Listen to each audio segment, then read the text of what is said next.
Assalamualaikum warahmatullahi wabarakatuh. Semangat pagi anak-anak. Hari ini kita akan belajar tematik. Tematik kita sudah masuk di subtema 3 dan sekarang kita akan belajar di pembelajaran 1. Materi di pembelajaran 1 ini yaitu muatan bahasa Indonesia, IPA dan IPS. Terlebih dahulu kita akan belajar muatan bahasa Indonesia. Adapun judul materi bahasa Indonesia kita yaitu kata baku dan kata tidak baku. Perhatikan buku kamu halaman 100. Sebelum Ibu menjelaskan apa itu kata baku, terlebih dahulu mari kita baca teks di halaman 100. BM Dia dan naskah asli proklamasi. Teks proklamasi awalnya ditulis tangan oleh Soekarno, kemudian diketik oleh Sayuti Meli agar terlihat rapi. Teks asli tersebut kemudian dibuang ke tempat sampah. Salah seorang pemuda yang ikut hadir pada saat persiapan proklamasi kemerdekaan adalah BM Dia. Ia mengambil naskah asli dari tong sampah dan disimpannya.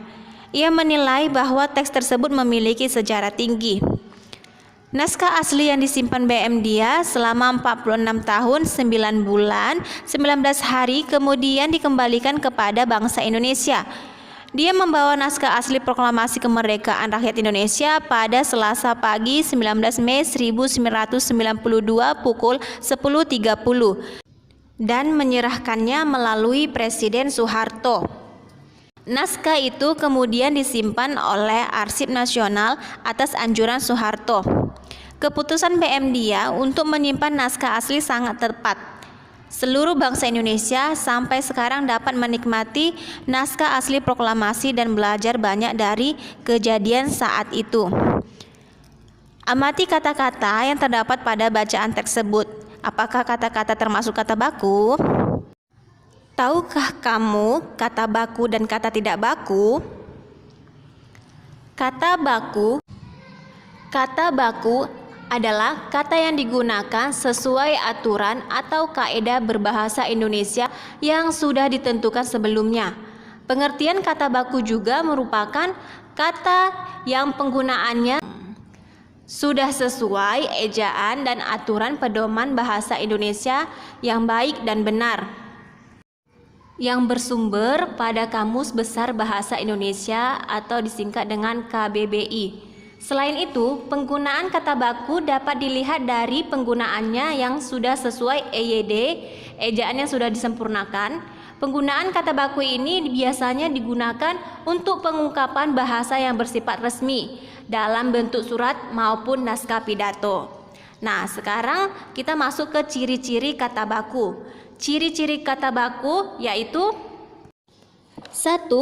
Tidak dipengaruhi bahasa daerah tertentu. 2. Tidak dipengaruhi bahasa asing. 3. Bukan bahasa percakapan. 4. Pemakaian imbuhan pada kata bersifat eksplisit. 5. Pemakaian kata sesuai dengan konteks kalimat. 6. Kata baku bukan kata rancu. Nah, sekarang kita masuk ke pengertian kata tidak baku. Kata tidak baku merupakan kebalikan dari kata baku yang penggunaannya tidak sesuai aturan dan kaidah bahasa Indonesia yang sudah ditentukan sebelumnya. Ketidakbakuan sebuah bahasa tidak hanya ditentukan dengan penulisan yang tidak sesuai pedoman, namun juga bisa terjadi karena salah penulisan, pengucapan yang salah, dan susunan kalimat yang tidak sesuai. Kalimat tidak baku lebih sering digunakan dalam percakapan sehari-hari karena terkesan lebih santai dan tidak kaku. Kata tidak baku juga dapat digunakan saat berdiskusi membahas suatu hal bersama teman atau keluarga. Nah, sekarang kita masuk ke ciri-ciri kata tidak baku. Ciri-ciri kata tidak baku yaitu 1.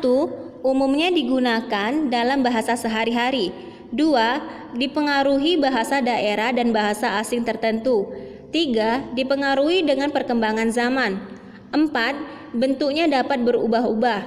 5. Memiliki arti yang sama meski terlihat beda dengan bahasa baku. Nah, itulah penjelasan dari kata baku dan tidak baku. Sekarang kamu perhatikan buku kamu halaman 101. Di sini ada contoh kata tidak baku dan contoh kata baku. Contoh kata tidak baku, 1. Nasehat. Sedangkan kata bakunya yaitu nasihat. Contoh kedua, kata tidak baku apotik. Contoh kata bakunya yaitu apotek. Contoh ketiga, kata tidak baku yaitu cuman. Dalam penulisan kata bakunya yaitu cuma. Contoh keempat, kata tidak baku gubuk. Penulisannya menggunakan huruf terakhirnya huruf G.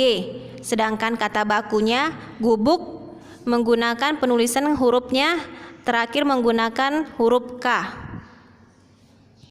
Dan terakhir, contoh kata tidak baku yaitu jadwal.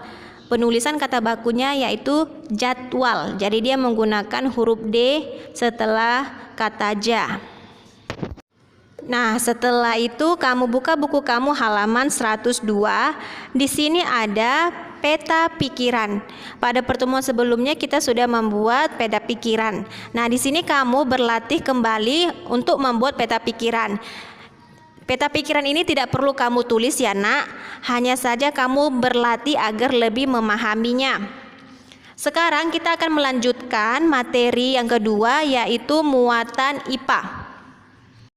Judul materi muatan IPA yaitu manfaat adaptasi makhluk hidup bagi manusia dan lingkungan.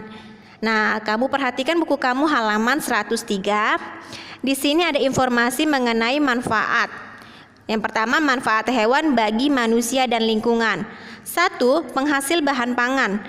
Manusia memanfaatkan hewan untuk bahan pangan seperti daging, telur, dan susu. 2. Penghasil bahan sandang. Hewan memiliki manfaat terkait kebutuhan sandang, seperti kain sutra yang berasal dari serat kepompong ulat sutra. Domba dapat menghasilkan wol. Kulit hewan seperti sapi dan kerbau dimanfaatkan dalam pembuatan jaket. 3. Penghasil bahan kerajinan. Kulit sapi dan kerbau dimanfaatkan sebagai bahan pembuatan wayang kulit. Selain itu, bulu angsa dimanfaatkan untuk membuat rok. 4. Penghasil pupuk organik. Kotoran berbagai jenis hewan seperti sapi dan kambing dapat digunakan sebagai bahan pembuatan pupuk organik yang baik dan tidak membahayakan bagi lingkungan. 5. Penghasil tenaga. Tenaga gajah dimanfaatkan untuk mengangkut kayu, tenaga kuda dimanfaatkan untuk menarik delman, tenaga kerbau dimanfaatkan untuk membajak sawah. Nah, itulah manfaat hewan bagi manusia dan lingkungan. Nah, sekarang kita masuk ke manfaat tumbuhan bagi manusia dan lingkungan. Manfaat tumbuhan bagi manusia dan lingkungan. 1. Bahan makanan.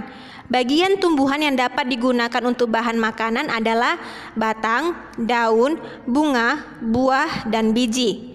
2. Bahan sandang. Serat kapas dapat dimanfaatkan untuk membuat kain katun. 3. Bahan bangunan. Kayu dari pohon jati, pohon kelapa, dan pohon meranti dimanfaatkan untuk bahan bangunan. 4. Bahan obat. Banyak tanaman dimanfaatkan untuk obat seperti jahe, daun kumis kucing, daun jambu. 5. Bahan baku industri. Industri banyak dimanfaatkan tanaman untuk kebutuhan manusia seperti getah karet, getah pinus, kayu pinus, buah kelapa sawit. 6. Bahan pewarna alami. Tanaman dapat digunakan sebagai pewarna. Sawi dan pandan untuk warna hijau wortel, pewarna jingga, dan kunyit pewarna kuning. 7. Menjaga kualitas air. Tanaman bakau menjadi penyaring alami dari air laut menjadi air tawar. Nah, itulah penjelasan dari materi IPA. Sekarang kita akan masuk ke materi selanjutnya yaitu muatan IPS. Muatan IPS yaitu berjudul Manfaat Kemerdekaan bagi Kesejahteraan Bangsa Indonesia. Pada masa penjajahan, bangsa Indonesia tidak mendapatkan hak-haknya sebagai warga negara. Bangsa Indonesia juga mengalami kesengsaraan. Setelah kemerdekaan diproklamasikan, kehidupan bangsa Indonesia berangsur membaik. Bangsa Indonesia memulai pembangunan dalam berbagai bidang. Bidang yang pertama yaitu pendidikan. Setelah kemerdekaan, seluruh rakyat Indonesia berhak memperoleh pendidikan yang layak. Pria dan wanita memiliki hak yang sama untuk memperoleh pendidikan. Pendidikan yang layak bagi semua golongan merupakan salah satu tujuan bangsa Indonesia. Hal tersebut tercantum dalam pembukaan Undang-Undang Dasar 1945 alinea keempat, yaitu mencerdaskan kehidupan bangsa. Bidang yang kedua yaitu perekonomian. Setelah merdeka, perekonomian Indonesia berhasil dikuasai oleh negara. Pemerintah mulai memperbaiki perekonomian bangsa Indonesia. Rakyat Indonesia dibebaskan untuk melakukan kegiatan ekonomi untuk meningkatkan kesejahteraan. Hal ini sesuai dengan cita-cita bangsa Indonesia yang tercantum dalam pembukaan Undang-Undang Dasar 1945 alinea kedua, yaitu kemerdekaan negara Indonesia yang merdeka, bersatu, berdaulat, adil dan makmur. Dan yang terakhir, bidang sosial. Setelah proklamasi kemerdekaan, setiap rakyat Indonesia memiliki hak dan kewajiban yang sama. Tidak ada lagi pengelompokan rakyat Indonesia seperti pada masa penjajahan. Setiap suku memiliki derajat yang sama. Keberagaman budaya pun mulai terlihat dan dilestarikan sebagai kekayaan bangsa. Meningkatkan kesejahteraan rakyat merupakan tanggung jawab pemerintah. Akan tetapi, sebagai warga negara, kita dapat ikut serta meningkatkan kesejahteraan masyarakat sekitar. Nah, itulah penjelasan dari manfaat kemerdekaan bagi kesejahteraan bangsa Indonesia. Sekarang kamu perhatikan buku kamu halaman 106. Di halaman 106 ini ada 4 pertanyaan. Jadi tugas kamu mengerjakan halaman 106 ya anak-anak. Kita sudahi pembelajaran dengan mengucapkan hamdalah. Alhamdulillahirabbil alamin. Wassalamualaikum warahmatullahi wabarakatuh.